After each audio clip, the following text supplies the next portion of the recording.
పెళ్లి చూపులు అన్నది అంటే యాక్చువల్గా మీరు అంటే మీ kind of thought process and మీ genre I heard it is very different. మీరు కనీసం మీరు పెళ్లి చూపులు లాంటి కూడా చేయొద్దు అనుకున్నారంట. Actually I heard you wanted to cult movies. మీరు ఎక్కువ కొంచెం లిటిల్ కమర్షియల్ ఉన్నా కూడా though it is a commercial film, అందులో ఏదో ఒక మంచి ఆర్ట్ ఫామ్ని లేకపోతే ఒక kind of social message you wanted to do such kind of films. అంటే నాకు actually I was inspired a lot by crime comedies. Okay, అంటే సోషల్ మెసేజ్ డార్క్ కామెడీస్ అవన్నీ కూడా. అంటే as a kid that's what I liked a lot. అంటే అది నాకు inspire అయిన మూవీస్ వచ్చి స్నాచ్ అని చెప్పేసి, లాక్ స్టాక్ స్మోకింగ్ బ్యారల్స్ అని చెప్పేసి, Guy Ritchie films. So as a kid I used to grow up watching all these little films. అది ఈవెన్ జిగర్ తండ అని తమిళ్లో వచ్చింది కదండి, ఇట్స్ బ్రిలియంట్ అనమాట. I like all such films. కాకపోతే నేను షార్ట్ ఫిల్మ్స్ చేసే టైంలో కూడా నేను సైన్మా అని ఒక షార్ట్ ఫిల్మ్ చేశాను, అనుకోకుండా ఒక షార్ట్ ఫిల్మ్ చేశాను. అనుకోకుండా అనే short film it is slightly weaker. అంటే దేర్ ఒక Ritu is there, she's a pretty face and she's acted well, and there's music which takes the movie forward. So I knew that technically this is not a strong film as Sainma kakapoyina gani there was a lot of views for this film. So that's the way things work and ardhamaindi. So Pelli Choopulu చేసేటప్పుడు కూడా I was little smart about thinking that let's make a rom-com. Rom-com కి ఎప్పుడు audience ఉంటుంది. కాకపోతే I wanted to bring a difference in the rom-com. I didn't want it to just be like a rom-com because I don't really like rom-coms. Okay. Like, it's completely a different genre. Kakapothe it's a coming of age. If you see Pelli Choopulu anedi it's a coming of age of a girl who tries to forget the past and move on, and about a guy who kind of understands what he wants to do. So that is concealed as a rom-com. So there's a lot of medicine which is sugar coated in the film. Okay. So ఎందుకంటే it was a conscious decision అండి. I wanted to entertain the audience but also make sure that there's a strong voice. అది లేకుంటే I don't think we can sustain అని అనిపించింది. So ఆ రామ్ కామ్ని కూడా మీరు మీ స్టైల్లో తీశారు. అంటే ఏ ఐటమ్ సాంగ్స్ లేకుండా, గ్రూప్ సాంగ్స్ లేకుండా, డాన్సులు లేకుండా, లేకపోతే ఫైట్స్ గీట్స్ అవేమీ లేకుండా ఒక రియలిస్టిక్ మోడ్లో ఒక రామ్ కామ్ని ఇలా కూడా తీయొచ్చు అని చూపించారు. What was your basic inspiration? అంటే మీరు ever since you thought film మేకింగ్లో మీరు ఎంటర్ అవ్వాలి అనుకున్నప్పుడల్లా, ఒక సినిమా తీయాలి అనుకున్నప్పుడు మీకంటూ ఒక ప్రేరణ ఉంటుంది కదా. ఎవరో సినిమాలు చూసుంటారు, ఎవరో స్క్రీన్ ప్లే చదివి ఉంటారు. What was that inspiration? Major inspiration was Mani Ratnam garu. I still say that everywhere. His cinema is like bible అనమాట నాకు. ఆయన మిస్ ఆన్ సీన్ అంటారు అనమాట. You do a single shot and you establish an entire thing. So he's a master of that. అంటే we can compare him to likes of Martin Scorsese and all these other foreign film makers. So ఆయన cinema ద్వారా నేను చాలా నేర్చుకున్నాను. Apart from that Jandhyala గారు సినిమాలు అనమాట. I have to say that. ఎందుకంటే ప్రతిసారి వెనెవర్ ఐమ్లో ఇప్పుడు కూడా ఆహనా పెళ్ళంట కానీ ఇవన్నీ చూస్తే you can just enjoy ma'am with your family. ఎన్నిసార్లైనా రిపీట్ చేసుకొని చూడొచ్చు. It's only possible because of some genuine spark in the characters that he wrote, the clarity of defining the characters. So ఇవన్నీ కూడా I wanted to kind of imbibe into my film making style. And that's what I've done. I've tried to do that, but there's still a long way to go maybe. Yes. So we'll do inspirations, ma'am. Yeah. అయితే మీరు ఈ సినిమాకి script రాస్తున్న టైంలో, అది picturisation టైంలో తీసిన తర్వాత, అంటే తీస్తున్న తరుణంలో కూడా ఐ హర్డ్ చాలా మంది pointed at you and said there is no technical excellence or camera work గురించి కానీ, ఎడిటింగ్ గురించి కానీ, లేకపోతే మీరు మీరు సెలెక్ట్ చేసిన ప్లేసెస్, మీరు తీసిన విధానం, కొన్ని ఫ్రేమ్స్ అయితే మీరు కంటిన్యూస్గా 4-5 minutes ఒకటే ఫ్రేమ్ పెట్టారు.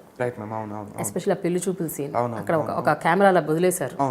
మళ్ళీ 2-3 చోట్ల దాన్ని తీయటం, బ్యాక్ నుంచి తీయటం, ఫ్రంట్ నుంచి తీయటం. జనరల్గా సినిమాలు అలా చూపిస్తుంటారు 2-3 waysలో. So you never followed any of those. అంటే ఒక ఫార్ములాని ఫాలో అవ్వకుండా హట్ కేసే తీశారు. But was it not risky? Ma'am, so basically I realized quite early that if at this stage the biggest risk is not taking a risk, number one. And also the other thing is deeni risk ani nenu anukoledu. These are cinematic practices that have been followed globally from a long time. Ide cheddam ani cheppesi anukunnanu. The first thing is a lot of critical thing is manam చాలా మంది పైనే చూస్తారు అనమాట. I believe in that. They don't look at the depth of it. There's a certain value of cinema that you have to follow to subconsciously create a feeling in the audience. Okay. ఎందుకంటే cinematic దాంట్లో మీరు థియేటర్లో కూర్చున్నప్పుడు what you see, what you hear is not only the cinema, underlying themes చాలా ఉంటుందన్నమాట cinematic దాంట్లో. Film maker can talk through cinematography, a filmmaker can talk through lighting, a filmmaker can talk through this thing, all these other things except dialogue. డైలాగ్లో అన్నా కానీ మీకు ఆ character గురించి అన్నీ తెలిసిపోతుంది the moment you sit in a theatre. So మన I mean lot of films what they do is they accentuate the same thing. అంటే ఇప్పుడు ఒక విలన్ వచ్చినాడు అంటే బట్టలు కూడా బ్లాక్లో ఉంటుంది, మేకప్ కూడా ఒక విధంగా ఉంటుంది, ఫేషియల్ హెయిర్ ఇలా ఉంటుంది, వాటి డైలాగ్ కూడా గంభీరంగా ఉంటుంది, బ్యాక్గ్రౌండ్ స్కోర్ కూడా ఒక ఎపిక్గా ఉంటుంది. ఎన్ని విధాలుగా వాడు విలన్ని చూపించగలుగుతారో అన్ని విధాలుగా చూపిస్తున్నారు. కానీ there is an other sensibility. ఇక్కడ కూర్చొని కార్పొరేట్ బట్టలు వేసుకొని డైలాగ్ తోటి మాట్లాడకుండా ఒక ఎక్స్ప్రెషన్లో విలన్ అని చూపించచ్చు సైలెన్స్ తోటి. That is a different kind of cinema. So I believe that audience comes to the cinema theatre not to relax. That's a wrong notion. They come to stimulate their mind. If you are smart enough to simulate their mind, then you're a good filmmaker. Okay.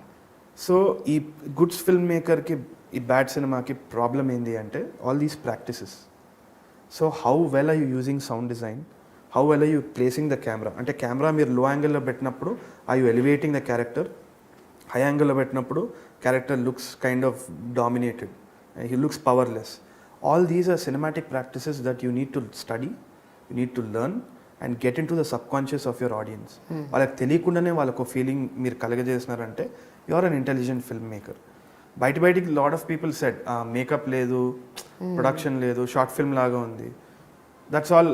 I knew that somewhere down the line majority of the audience will definitely get a feel of their life being reflected on the screen, and I knew they'll celebrate that. So ఎక్కడో నాకు ఆ confidence అయితే ఉన్నింది, కానీ at the same time I was also scared. That's what confidence ఉంటుంది, but ఎక్కడో ఇంతమంది అనేసరికి ఏంటి ఇంతమంది అంటున్నారు అంటే అది నిజమేమో అని ఒక కైండ్ ఆఫ్ ఫియర్ అయితే that apprehension was there, no doubt. ఎందుకంటే నేను ఒక సీన్ చేసిన తర్వాత I remember, to be very honest, all these theoretically they are right. కాకపోతే ప్రాక్టికల్గా నేను షూట్ చేసి ఎడిట్ చేసేటప్పుడు I was sitting with a friend and watching it. ఏంద్రా ఇది సినిమా లాగా ఉందా లేదా అని నేనే అడిగినాను. So in certain ways you're kind of knock down by reality. కాకపోతే at the end of the day మొత్తం సినిమా అయిన తర్వాత it took a life of its own. So I think planning స్టేజ్లోనే we did what was essential ma'am. ఒకసారి flash బ్యాక్లోకి వెళ్దాం Tarun. You're from Hyderabad Public School. Right, ma'am. Well, even I'm from Hyderabad Public School. That's actually good. Ante school really makes a difference. Yes, ma'am. And ee roju kuda I feel so proud that I'm from that school. Absolutely. It's a whole. A school, I don't know what is there in that school. The water, the air, maku telidu. Akkada unna dining hall, madhyanam lunch.